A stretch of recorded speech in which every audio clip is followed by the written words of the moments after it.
probablemente en el anterior también fue otro error de dedo, y probablemente en el anterior también fue otro error de dedo, pero son informes oficiales. No es un informe cualquiera, es la instancia más importante para poder hacer este planteamiento.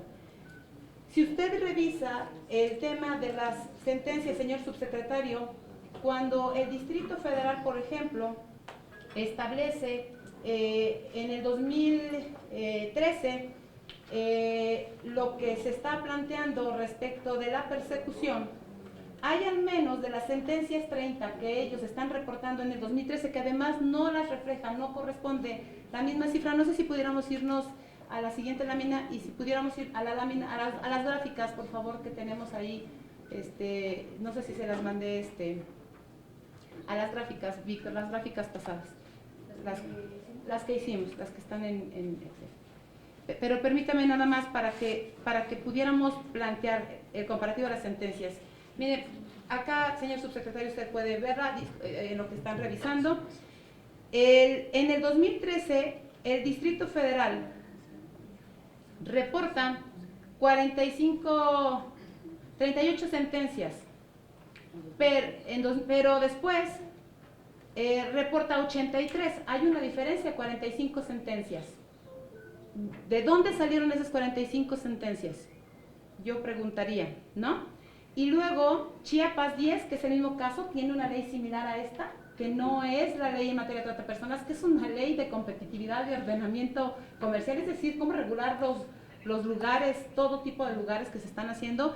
Nadie tiene nada en contra de que se puedan regular, por supuesto, que se regulen, que se prohíban, que hagan lo que quieran en su autonomía, pero que no mezclen una cosa con la otra porque se le llama simulación, se le llama estar inflando números y datos sobre lo que no están haciendo. Entonces, ¿es efectivo el combate a la trata de personas? Permítame darle la cifra de 2000.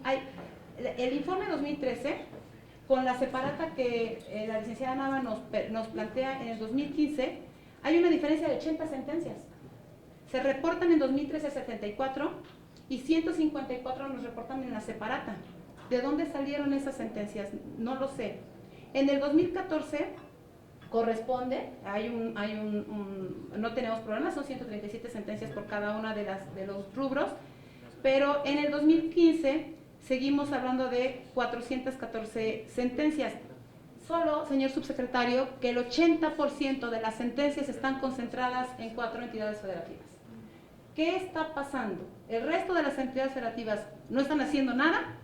¿O los 4 estados están simulando que hay un combate con base en una ley comercial y no una ley penal que tiene que ver con la trata de personas? Porque además, un periodista, colega, mis compañeros que están aquí, algunos de ellos, Humberto Payet, en uno de sus reportajes plantea que se cerraron en el Estado de México, después de las declaraciones del secretario de Salud, con gusto le mando la grabación, todos los table dance derivados de estos operativos.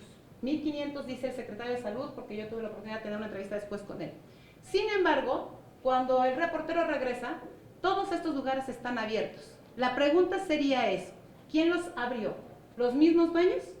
O sea, a los que les quitaron el servicio, o se los están otorgando a otros dueños para que otros los abran. Es decir, ¿el motivo es la extinción del dominio o el motivo es la persecución en materia de trata de personas?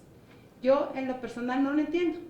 La preocupación mayor que tenemos, este es un delito, señor subsecretario, que tiene que ver cuyo origen tiene que ver con la Convención de las Naciones Unidas contra la Delincuencia Organizada Transnacional. ¿Qué significa? Bueno, que hay 3 protocolos adicionales, uno de ellos es el de trata, el de lavado de dinero, que es un mecanismo para buscar cómo están trabajando los tratantes. Yo aquí he escuchado en esta mesa y en muchas otras, es el delito que mayores ganancias deja a los delincuentes. Y yo pregunto por qué no hay ninguna investigación en materia de lavado de dinero para esos delincuentes, para los grandes cárteles de las drogas, para las personas reclutadas entre 12 y 16 años en el número de desaparecidos, otro tema que usted está viendo, que por supuesto pueden ser víctimas de trata de personas. ¿Por qué no se está haciendo bajo ese esquema en la revisión de las cuentas bancarias de muchos de estos tratantes que no están siendo detenidos, ¿verdad? Ni siquiera los dueños de los lugares estos que les estoy planteando? Pues la preocupación que yo tendría es dónde están en el tercer protocolo, que también habla justamente el tráfico de drogas y de armas y algunas otras cosas, lavado de dinero, el tráfico ilícito de migrantes. Hoy, con nuestra nueva relación en Estados Unidos, como usted sabe, en la agenda del gobierno de Estados Unidos, los senadores que recientemente vinieron, republicanos, plantearon como parte de su agenda prioritaria en la materia de trata de personas. Tuvimos una reunión con ellos porque dentro de la agenda prioritaria es la armonización sobre el protocolo de Palermo de México para cumplir con sus compromisos internacionales. ¿Qué va a pasar con los migrantes que vienen de Centroamérica, que se van a concentrar en las zonas migratorias? ¿Qué va a pasar con los repatriados que van a llegar a las zonas migratorias de los países del norte, en donde los vamos a tener en las zonas migratorias retenidos? ¿Qué va a pasar si la delincuencia llega, como llegó en San Fernando, Tamaulipas, hace algunos años? Rapta, literalmente levanta a los migrantes, los obliga en trabajo forzado para cometer actos delictivos y nadie investiga esos casos por trata de personas con fines de trabajo forzado. Traemos una persecución de tipo moral. Nadie dice que no se tenga que investigar a los bares, a los centros nocturnos, a los tables. Claro que se tiene que investigar. Investigar. Y después, en los operativos, detectar quiénes son víctimas y quiénes son tratantes. Preguntaría yo si esto está sucediendo correctamente. Me gustaría que pusieran, por favor, las sentencias que nosotros hemos revisado, el ejemplo nada más de las sentencias, el cuadrito que tiene cuatro sentencias, porque ahí no coincido con usted, licenciada Nava, cuando dice las que yo he revisado sí tienen que ver con trata, las que yo he revisado no tienen que ver con trata, y le voy a decir por qué. Están a su disposición para que usted las pueda ver. Aquí está una de ellas por si usted quiere revisarla, también en versión pública.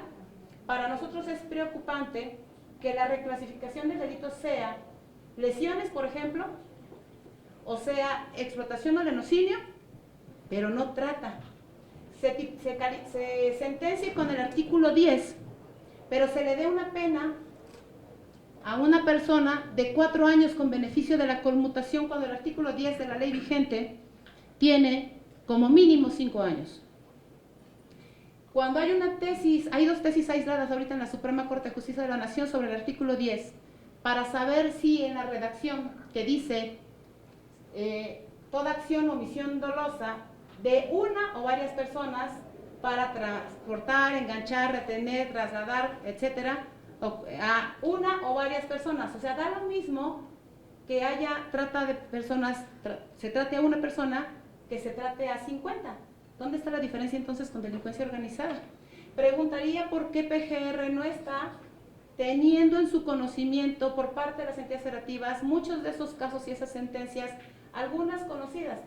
Y voy a plantear un ejemplo.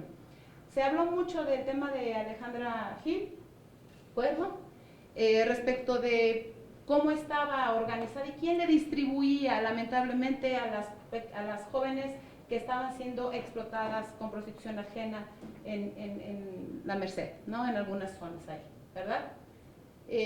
O Sullivan.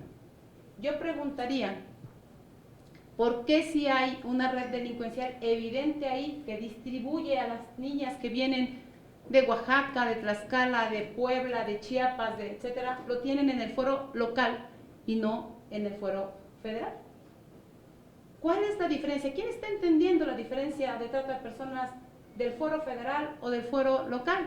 Ayer mismo, el jueves pasado, se presenta una iniciativa respecto al artículo 1 constitucional que se incluye o que pretende incluir en el 1 constitucional que se prohíba la esclavitud y la trata de personas. Yo diría, hay una ley firmada además por compañeros del PAN también y del PRI, o sea, no estoy diciendo que la firmó nada más. Yo preguntaría, y el boletín dice para que sea federalizado. A ver, ¿cómo? Para que el delito federal, el delito puede ser del orden federal y puede ser del orden común, como lo tenemos en la actual ley. Cuando se habla de esclavitud, queda prohibida toda esclavitud, la propuesta es que diga, queda prohibida toda esclavitud y la trata de personas. Yo diría, vamos a meter ahí también desaparición forzada, vamos a meter ahí secuestro, vamos a meter ahí homicidio, vamos a meter... Por supuesto que son todos delitos que están tipificados y están prohibidos, señor subsecretario.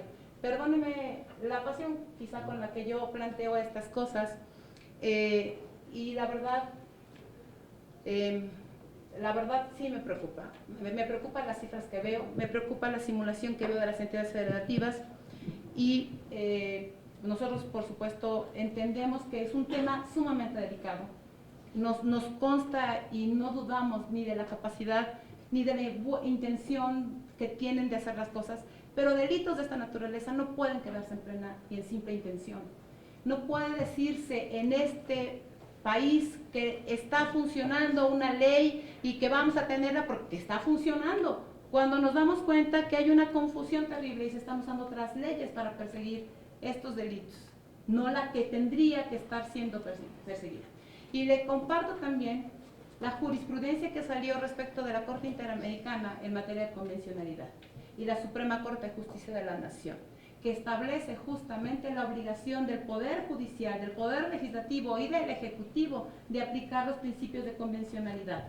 Nosotros firmamos en el 2000 la Convención de las Naciones Unidas contra la Delincuencia Organizada Transnacional y en 2003 también firmamos el protocolo Palermo, perdón, entró en vigor el protocolo de Palermo. ¿Por qué no estamos en ese sentido planteándolo? A usted le toca recibirlo de los estados